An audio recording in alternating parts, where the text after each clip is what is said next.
Today I'd like to discuss the comparison between using a HBO 100 watt or 50 watt mercury arc lamp and compare that with using today's latest LED illuminator that has very specific spikes in the visible range of the spectrum, starting at 400 nanometers and going on up to 550 nanometers.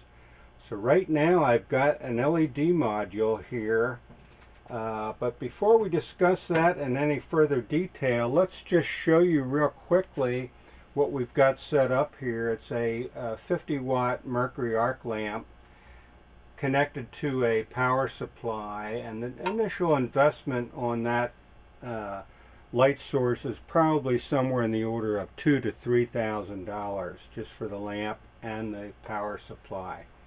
Mercury burners last, if you're lucky, 100 to 200 hours, and they cost about $200 each. So a mercury arc can be expensive, but as you can see, it gives a nice image on the microscope. This is a live real-time image using a really old analog color camera mounted to the microscope. This is a Leitz Labralux microscope with a standard filter cube in there. It's a blue light filter cube that you would use for FITC or GFP.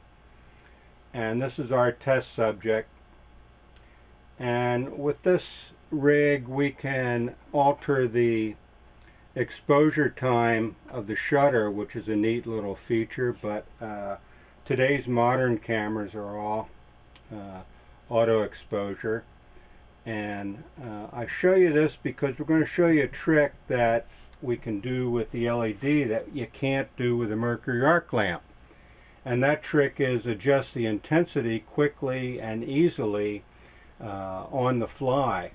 So if you go to from the 40x objective to a 16x objective and then adjust things, you can see that we have a wider field of view now, but we may be getting a little bit too much light or a little too little light, and we can never get it right in between where we want it with an arc lamp, because an arc lamp is fixed. As a matter of fact, an arc lamp's intensity value decreases rapidly after 50 to 100 hours. The intensity of the bulb itself, costing $200, drops almost in half as you reach the medium lifespan of that arc lamp. So I'm going to turn off the arc lamp. We're going to put that aside, and we're going to bring in a blue light LED exciting at about 480 to 500 nanometers. And this has just a single cable, no power supply. The power supply for the LED matrix is built in, and I can turn on the unit quickly, and as you can see right off the bat, we have more than enough light, and we can adjust the intensity of the LED very nicely with this intensity adjustment here, and we just can't do that with a mercury arc lamp. And overall, you may not be able to tell, but overall the blackness of the background, the contrast, allows us to turn the level down somewhat, and we can then tweak it up to where we like it. We can thus preserve, in many cases, the lifetime of the fluorochrome itself. And as we scan around, just to show you, this is all real time. This is some stomach tissue from an animal, probably mouse.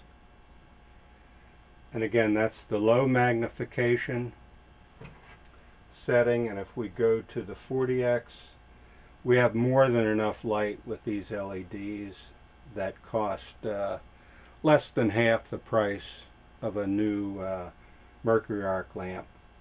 And we can tweak up the intensity check our focus.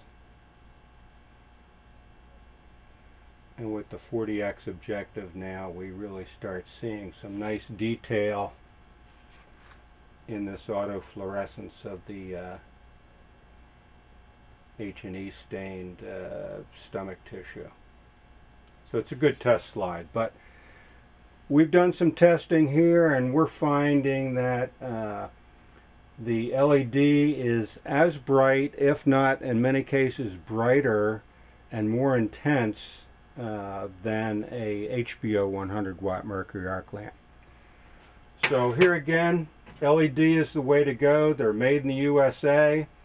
We have bayonets that fit onto different light sources. This bayonet is for the lights 102 fitting, and we can adjust the intensity up or down, and as you can see, it is quite bright. So LED is the way to go. It's less expensive, more efficient, and much safer and better for the environment. Thanks for your time, and give us a call here at Bunton if you have any questions.